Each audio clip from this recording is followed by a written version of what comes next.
This is going to be a little bit longer than my usual short and sweet videos that I do. And we're going to take it a little nice and slow, but it's going to be short and sweet nonetheless, because I've had some questions lately that have been really burning through my soul. And I wonder if anybody out there has had the same questions as I have. So I've been asking the questions, why won't they acknowledge him? Why won't they acknowledge us through him? Because as much as we say that it's about him, it truly is about him and what he did for us. So why do some of the loudest voices for God stay silent when they see real faith lived out in ways they weren't expecting?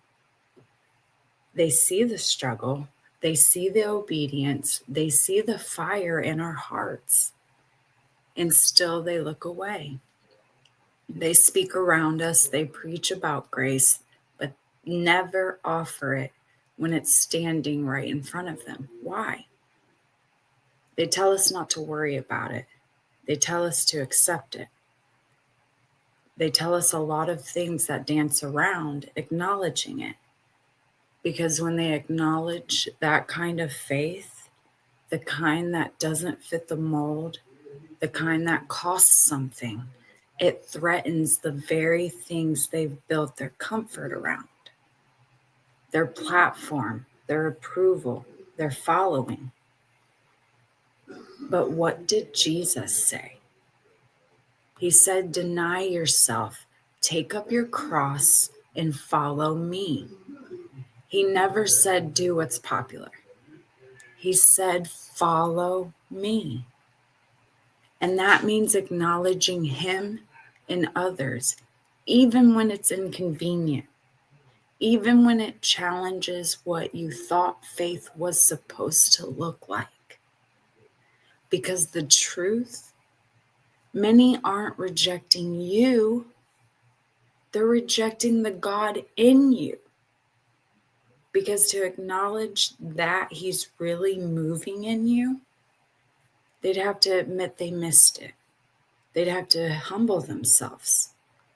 They'd have to ask, is any of this yours, Lord? And that's not easy. Because some are more willing to protect their titles, their routine, and their applause than protect the presence of God.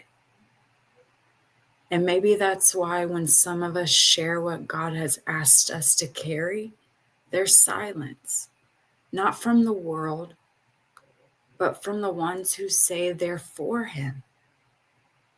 And I've been asking him for years now, why? Why me? Why this? You know, I understand the adoption, at least as much as a human heart can. But it's not just the story that's hard. It's the fire he placed in me to speak it, to carry it publicly, knowing the silence it would be met with, knowing the rejection, knowing the judgment from people who say they know him. And I've wrestled with it over and over. But I think I'm starting to understand. Because it's not just the discomfort of the story, it's what the story reveals. It reveals how far we've strayed from grace. It reveals how scared some are to acknowledge where God is moving. It reveals how easy it is to preach obedience without ever walking it out.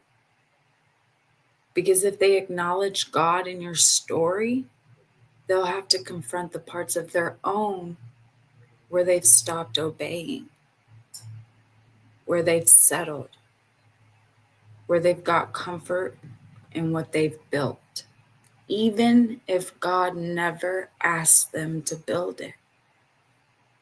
And maybe that's why they don't say anything. Maybe that's why no one talks about the things that we do or the things that we say. Because if they did, they'd have to burn too. And some would rather keep their platforms polished then carry the flame that purifies. But this is what I've learned. Sometimes the silence is the message, because God is still speaking.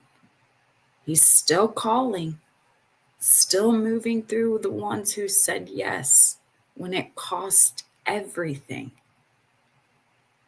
And if that's you, if you've been carrying what others won't, if your yes has made you feel isolated or unseen, hear me. You are not alone. You are not crazy, and you are not forgotten. You are a vessel handpicked by God for this exact moment. Not because you were perfect, but because you were willing. Because you refused to edit the story to make people more comfortable. Because you carry the kind of faith that burns. And listen, if Jesus flipped tables, why do we think we have to stay silent? There's a holy fire in some of us, not out of rebellion, but out of devotion. A cry rising up because we see the same cycle on repeat. Leaders with loud voices and soft convictions. Crowds chasing comfort instead of Christ. Grace being preached without truth. Truth being spoken without obedience. But here's the thing. Grace without truth isn't grace. And truth without action isn't obedience. Jesus didn't stay quiet when religious leaders misrepresented God. Paul didn't shrink back when the gospel was watered down. In the early church, they didn't play it safe just to fit in.